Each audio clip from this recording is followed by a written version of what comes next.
function which are used to display on output screen and function which are used to take input in the variable। हम लोग variable में किसी भी variable में values को कैसे पुट करेंगे, हम लोग कैसे विजुअल डिस्प्ले यूनिट के थ्रू डिस्प्ले कराएंगे वैल्यूज़ को या स्टैटिक वैल्यूज़ को, उसके लिए बहुत सारे सी में फंक्शंस पहले से अवेलेबल हैं।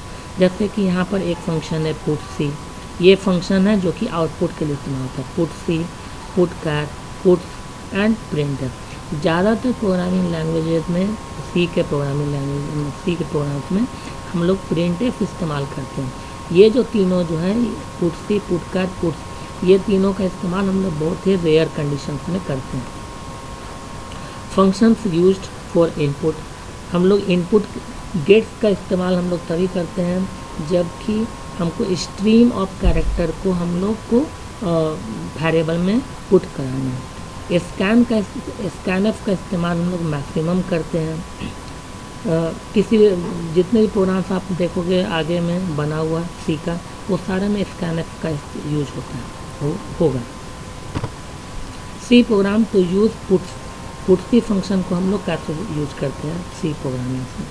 यहाँ पर देखिए hash include stdio.h int main, यहाँ पर मेन का रिटर्न टाइप है इंटीजर, करली ब्रैकेट से स्टार्ट हुआ। पुटसी एक ऐसा मेथड है जो कि पुटसी एक ऐसा फंक्शन है या मेथड है, मेथड नहीं बोलिएगा फंक्शन। पुटसी एक ऐसा फंक्शन है जो कि 2 पैरामीटर से लेता है। पहला हो गया स्टैटिक वैल्यू, जिस वैल्यू को हमको प्रिंट करना है, और दूसरा है std आउट जो कि हो गया क्या कि हम लोग को किसके माध्यम से, किसके थ्रू हमको आउटपुट कराना। तो std आउट के डिफरेंट डिवाइसेस के थ्रू हमको आउट कराना। Putc function is used to produce output on visual display unit. Putc function contain 2 parameter, first is the static value and the second is the library through which output can be shown. मैं इस programme को एक बार compile करके आपको दिखा रहा हूँ। पहले तो मैं लिखूंगा, जैसे कि नोटपैड मैं खोल लेता हूँ, नोटपैड, एंड देन फिर यहाँ पर मैं लिखता हूँ हैश इंक्लूड stdio.h,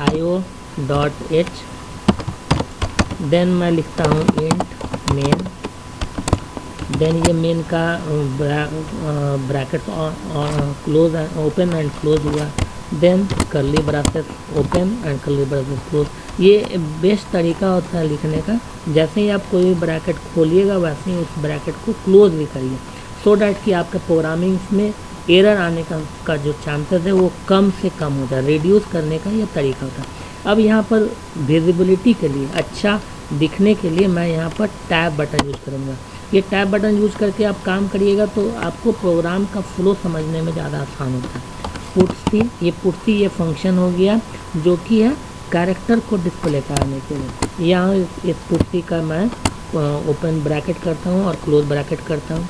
अब यहाँ पर मुझे स्टैटिक वैल्यू चूँकि प्रिंट करना है तो सिंगल कोट्स में मैं जो भी यहाँ पर कैरेक्टर लिखूँगा वो कैरेक्टर विजुअल डिस्प्ले यूनिट के थ्रू डिस्प्ले होगा। और यहाँ पर मुझे कॉमा दे करके मुझे लिखना होगा कि किसके थ्रू आउटपुट दिखाना, तो std स्टैंडर्ड आउटपुट डिवाइसेस के थ्रू मुझे आउटपुट दिखाना। चूँकि मैंने यहाँ पर मेन फंक्शन का एक रिटर्न टाइप दिया हुआ है इंटीजर, इसीलिए मुझे यहाँ पर रिटर्न 0, आप रिटर्न 2 भी लिख सकते हो, रिटर्न 4 लिख सकते हो, जो करना है, लेकिन आप जो भी यहाँ पर रिटर्न 0 लिखिए, रिटर्न वैल्यू डालिएगा, यही रिटर्न होगा। सी प्रोग्राम रिटर्न करता है किसको, मेन फंक्शन। सी प्रोग्राम का जो मेन फंक्शन है वो रिटर्न करता है सिस्टम के प्रोसेसर को।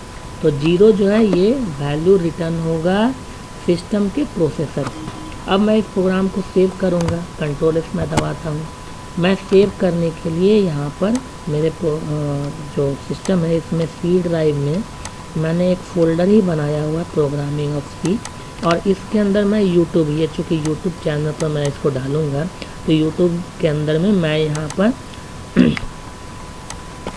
Demo underscore putc dot C, ये डॉट सी एक्सटेंसन है, एंड देन इसको मैं सेव करता हूँ, ऑल फाइल करके मैं सेव कर देता हूँ। तो ये फाइल को सेव करने का तरीका है। अब मैं कंपाइल करना चाह रहा हूँ, तो कंपाइल कराने के लिए मुझे क्या करना होगा, विंडो बटन दबाना है, cmd ये कमांड प्रॉम्प्ट मैं खोलूँगा और मैं कमांड प्रॉम्प्ट खोलूँगा और मुझे अब सी ड्राइव में जाना होगा। पहले तो C // देकर CD/ देकर मुझे CD/ का मतलब हो गया रूट डायरेक्टरी नाम। देन फिर मुझे प्रोग्राम फाइल PROG_C ये उस पार्टिकुलर फोल्डर में जाना होगा।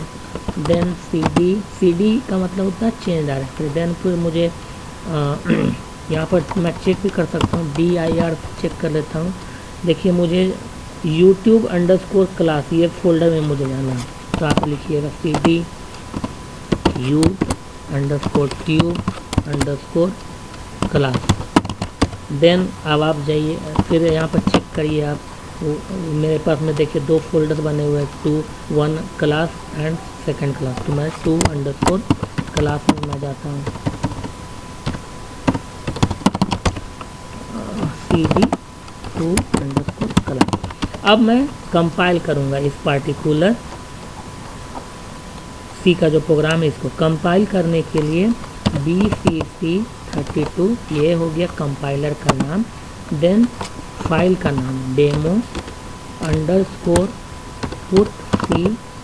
ये हो गया, demo_putc ये हो गया इस पार्टिकुलर प्रोग्राम का नाम।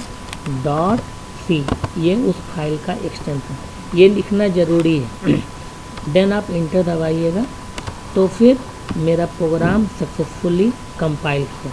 अभी मैं आपको एक एरर दिखाता हूँ। जैसे मान लीजिए यहाँ पर मैंने stdout लिखा हुआ था, गलती से मैंने T छोड़ दिया।